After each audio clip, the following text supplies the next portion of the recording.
Hey guys, it's Nicole with Ride with Grace Motorcycles. So tonight I'm going to be doing a full tutorial on how to heat wrap your exhaust. So I'll go through the whole process and all the materials that you'll need in order to do it yourself. So for this video, I didn't have a customer's exhaust here in shop to wrap, so I unwrapped a portion of my own exhaust. I have the Bassani side sweepers, so this is obviously the lower, smaller portion of that. So with heat wrapping an exhaust, one thing I always talk about is prep work. With my Bassanis, they're basically brand new, so there's not a lot of prep work that needs to be done to these. As an example though, I have an old exhaust that I pulled off of a Harley, so these, and I've gotten a lot of exhaust in from customers that have been in worse condition than these. So with something like this, you see there's a lot of corrosion to the surface. So these are really worn in. They have a lot of that pitting on there, a lot of the rust. So these would take a substantial amount of time to prep. And I guess one of the main concerns with an exhaust that looks like this is when you have pitting, that shows, I guess, a weak spot in the material. So when you have a compromised area or a weak spot in your material, unfortunately, you run the risk of them cracking when you do wrap them. A lot of the time when an exhaust gets to this point and a customer is wrapping it, it's kind of like a last-ditch effort in order to make it look good, so they don't really care if it compromises the structural integrity or if it ends up cracking at some point. But I always make sure to let the customer know, no matter how much prep work I do, no matter how good I clean it up, you run the risk of it cracking when you have, pitting or rusted out areas or other damage to it. With my Bassanis, I don't have to worry about that. So I won't be doing this to my Bassanis because they're obviously freshly powder coated, they're in good condition, they're almost new. But with an exhaust like the one I just showed you, where it has pitting on the surface, has obviously been worn in quite a bit, not only do I prep the surface by cleaning it really well with Dawn dish soap, hot water, scrub that out pretty well. I use Scotch-Brite, especially when you see those rusted areas in the pitting.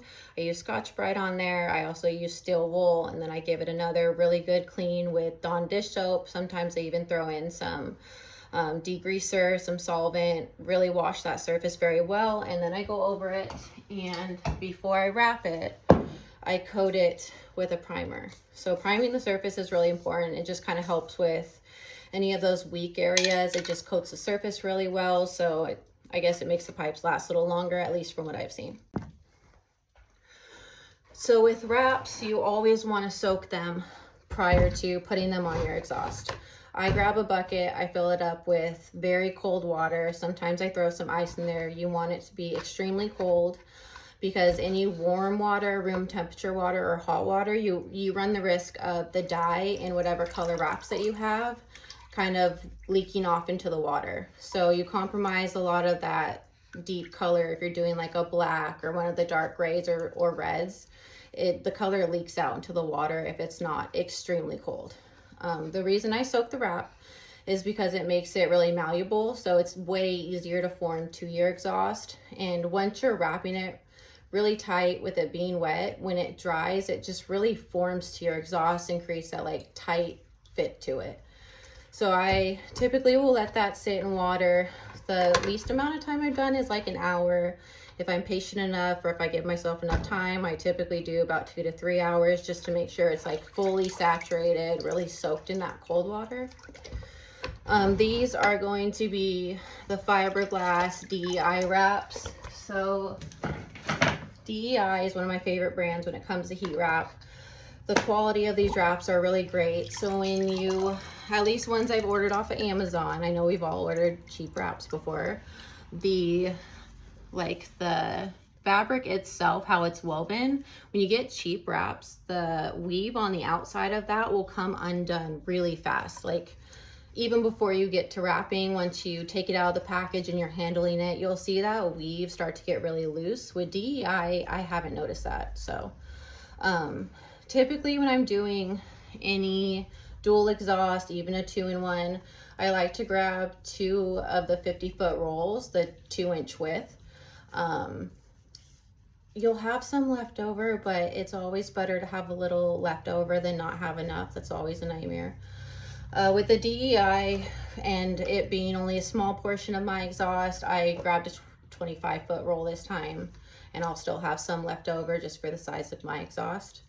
These are fiberglass, and I also have titanium. So material is kind of a personal preference. I typically do like the titanium better. I think that the quality of them is just a lot better. I guess they help hold in a lot more heat. So we all know working with fiberglass is kind of a nightmare. They are a little bit cheaper when it comes to price range. They still hold heat really well. With the DEI one, of course, brand matters, but with the DEI fiberglass wraps, the quality of them is still there. So I'm going with fiberglass today, but they also sell titanium. So last thing to consider is how you want to clamp off the beginning and end of your wrap. So there's multiple different ways to do this. So you can go with wire for kind of a clean, like sleek look. You don't really see it very much. You can go with a hose clamp. This is what I used to do most often. It just holds the wrap really well, and it's really easy. It just goes really fast. I know a lot of wraps will sell the steel like zip ties with them. These have always been a nightmare. At least in my experience, they don't hold very well. If you have a second person working in your shop with you, sometimes you can get them to hold well if one of you holds the wrap and gets this in place, and you have the other person push a flathead screwdriver like right in the top, and there's a tab in there. If you push that tab down, sometimes you can get it on like tight enough and it grips to like really hold that wrap in place, but I just never really want to chance it. So I'd rather go with hose clamp or wire. So with the beginning of your wrap and the end of your wrap, you're gonna want 2 full rotations before you put whatever clamping material you're gonna be using on. So I like to get right up against the edge of where it's going to fit into that clamp for your engine. And I'll do 2 full tight wraps around that. So. And I know a lot of other mechanics that I know, they like to clamp the exhaust in like a bench vise, and I'm sure that works really well. Right now I don't have one on my workstation. I don't mind just holding it by hand, but everyone has their own tricks that might make it a little bit easier for them.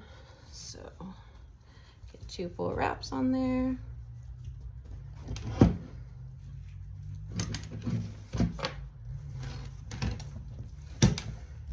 And in this process, if you notice any like stragglers coming off, I just clip them off before I put my clamp on. So.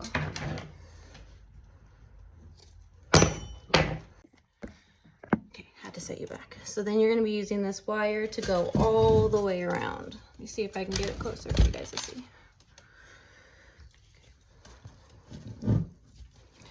And then where that wrap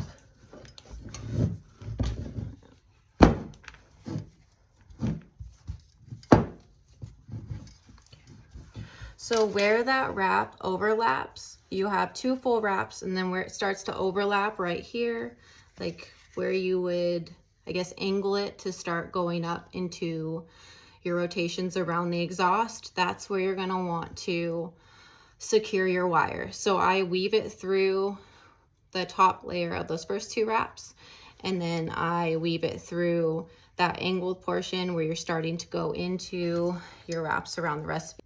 Okay, so you get that other portion through, and this side of the wire is through the angled part and back through that top layer of those 2 beginning wraps. Pull through, make sure it is secured.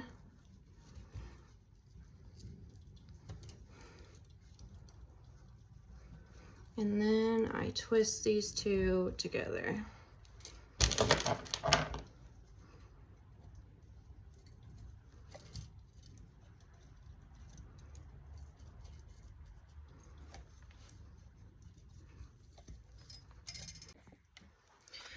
So I have the 2-inch width of the fiberglass wrap. So you're gonna want at least 1 inch over wrap when you're wrapping these, just to make sure that overlap is nice and tight and consistent throughout the whole thing. I like to give them, I guess, a few snug like pulls as I'm going over. You'll see the process as I'm doing it, but that overlap of the wrap the entire time is really important. So keeping it consistent is really, it makes a big difference. It's what makes the wraps, I guess, look aesthetically pleasing and not messy. So I go through, I still hold the beginning even though it is firmly held in place with that wire. So I like to just make sure it's really form fit to the exhaust. So I give it a few pulls. I always check to make sure that inch overlap looks correct. And I just work it all the way around the entire time. Sorry, trying to make sure you guys can see what I'm doing. So again, I work the wrap. So that's really important to make sure you really get that nice, firm, like form fit to the wrap. Sticking with that inch overlap. And I always check it throughout the entire time. I make sure that angle looks right after each wrap. So go through and you work it.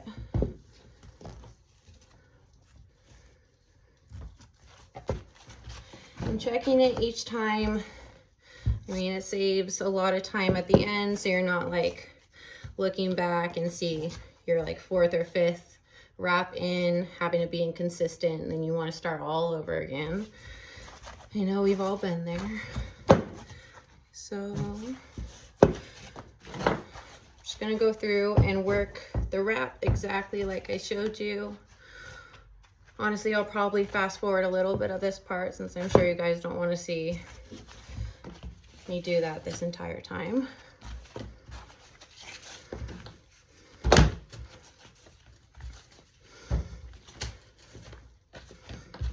All right, so now I am to the end of my wrap. So I have the whole exhaust. Of course, this is the smaller piece of my Bassanis, but I have the whole exhaust wrapped. So just like at the beginning, I'm going to do the 2 full rotations at the end as well.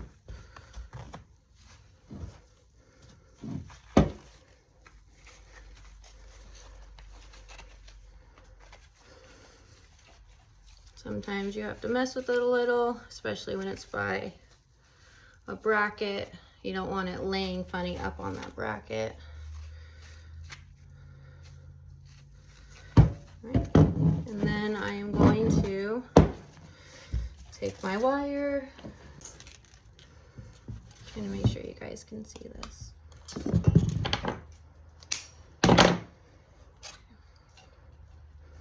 So same thing as the beginning, you want it wrapped all the way around first. And then this is where you weave it through. So I'm gonna weave it through this ending material and that top layer of that top overlap. So I'm gonna weave it through. And again, like I said, typically you're gonna want a thicker wire. If the wire is like too thin, it's gonna bend weird and it's not gonna like feed through when you're trying to like lace it through. It's gonna be tough.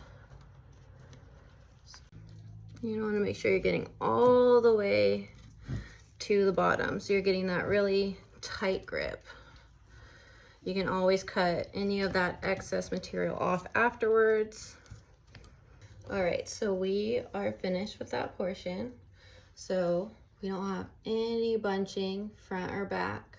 We have that inch overlap, and then the angles turned out pretty consistent throughout the whole thing.